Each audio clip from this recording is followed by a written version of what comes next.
All right, it's been a good weekend here in Ohio with Kurt, and on the way up, I did the Facebook Live thing and asked some questions, or asked folks to ask questions. So we'll go ahead and get into that. John Flynn asked, what's Kurt's process for finding a good ledge to fish? And I assume he means ledges like on Kentucky Lake. Electronics. It's all about electronics. You have to use electronics to find the fish. Find the ledge and then find the fish. So when I've never been on a body of water, I won't even pick up my fishing pole. I'll spend hours and hours staring at my fish finder and just cruising back and forth. And I will use the maps to look at a lake to find points, humps, ledges, and I will search each one of them out until I find schools of largemouth on them. And then also checking other places for bait fish and seeing how the bait fish relate to those areas, trying to find those highways that the fish are on. Dennis Johnson asks, what does he look at or consider when approaching new water? What's his strategic process when his initial plan fails? It's kind of two questions. Yeah, so let's break it down to two questions because that's the only way to really answer it. So my strategic planning for water I've never been on is research. And the first thing I'll do is I scour the internet for any maps I can get. I use Naptronics to look at the lake layout. I use all that information, Google Earth, satellite views, to try to come up with an idea of what to look for. And then when I find the terrain I'm looking for, like ledges, points, depends on the season really. I mean, in the springtime you're looking for spawning flats. When I find the terrain I'm looking for, then that's when I fish it. And then to have a backup plan, I always have three. I have an A, B, and a C. And if I can, I like to squeeze in a D plan, just in case everything just goes out the window. And how I determine that, it's really I let the fishery tell me. That's what pre-fishing is all about, and that's how I determine that. Follow-up question, just in hearing you answer that, tell us a story of when you've had to switch from your A game and then it shut down and you had to go to your B plan or C or D. Perfect example is the national championships. Day one, I crushed it in the stake beds in 2 to 5 feet of water. I mean, just crushed it, really. I mean, for me, that was like probably one of my best days fishing for largemouth. And then day two, after a cold front had moved through that night, totally changed the bite. And I had to go to a secondary ledge that was 10 to 15 feet. And the fish were actually sitting below that on a 25-foot ledge. But at 25 feet, they wouldn't bite, but they'd come up to that top ledge and feed. And that's when I'd snag them. That was not my A plan. My A plan was to go directly back to the stake beds day two. And I did. But I knew that the temperatures had changed and the cold front had moved through, and that I knew that the fish are going to be deeper. So I quickly changed my plan when I couldn't find the fish. So A plus B equals national championship? Exactly. Todd Strong asks, ask him about his use of electronics, especially side imaging, and how he uses it to pinpoint fish location. So a lot of people know that I use fish finders just a huge amount. I mean, I spend more hours staring at this thing than I do a TV set, than I do staring at just about anything else.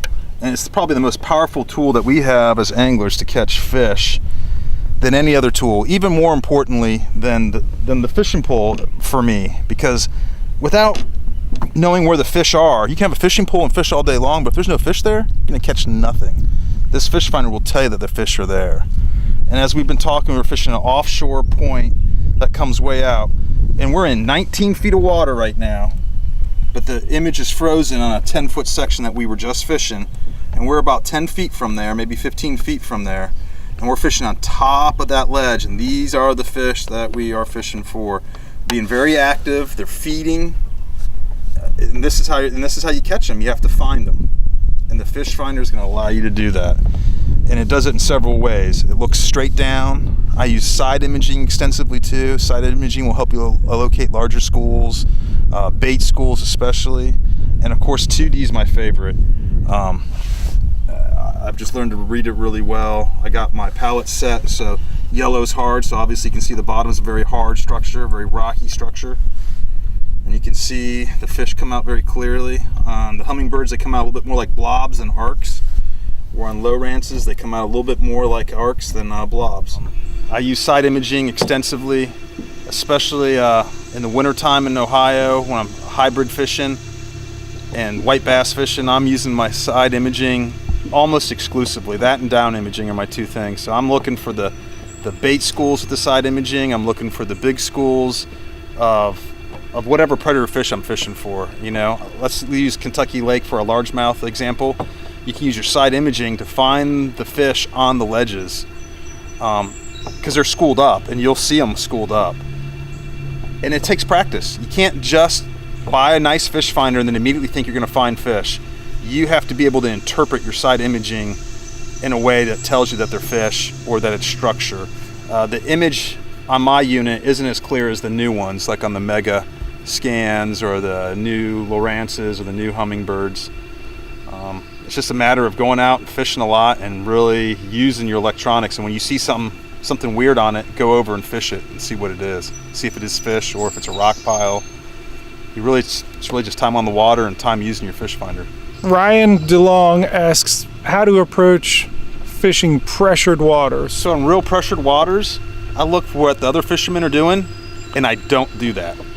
Because obviously that's where the pressure's coming from. The pressure's coming from other boaters catching the fish. So everybody's beating the bank, I'll move off the bank and look for fish. If everybody's off the bank, I'll move to the bank and look for fish.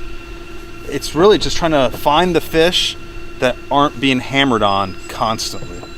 And those fish will be a little bit more easier to catch because they're not being hammered on, because they feel a little bit more secure that whatever space they're in, whatever hump they're on or tree they're sitting next to or bush, that they feel secure because they're not being hammered on, and that's how you find the fish to catch. And it's a finesse game. Heavy pressured water, to me, says finesse, finesse, finesse. Downsize and finesse it. Michael Gunder asks how to fish thick weeds. What do you got? Well, again, it's back to the Texas rig. And I'll Texas rig and I'll peg a bullet weight to fish heavy weeds. Most of the time, again, I'm fishing worms if I'm fishing heavy weeds. I'm going for the weedless setup as possible, and that would be a Texas rig small worm. Vincent asks, what do you do when the fish just won't bite? So now we're back to finesse. I go incredibly small. I'll start finessing really small. You know, I start off with like a big, let's say I'm fishing an 8-inch worm. I'll go 6-inch, 4-inch, 2-inch. I'll downsize my hook. I'll downsize my weight. I just keep downsizing until I run into the fish and get them to bite. Bruce Falk asks, question for both. What do you consider a challenge when bass fishing? Why and how do you overcome the challenge? I don't know where to go with that. Bass fishing is the challenge, man. That catching bass is hard, and that is the challenge. So if you mean by like an external challenge, like something like weather, then you just have to deal with it. You have to figure out if your cold front moves through, then you got to move shallow. If it's super windy, you got to use the wind to your advantage to find the fish. The fish will position themselves according to the weather. I think the biggest challenge is overcoming your own mental, pessimism, just being negative. Like out here today, we have muddy water. Did it stop us from fishing hard and actually finding muskie in like 0 degree or 0 visibility water? Now it's cleared up now, but no, staying positive, that's the biggest challenge. And there are certain things that can sap your positive energy. Finding ways to stay positive is a challenge. Just to add to that, positivity is king. If you're not positive and you're not positive about what you're doing, you're not catching fish.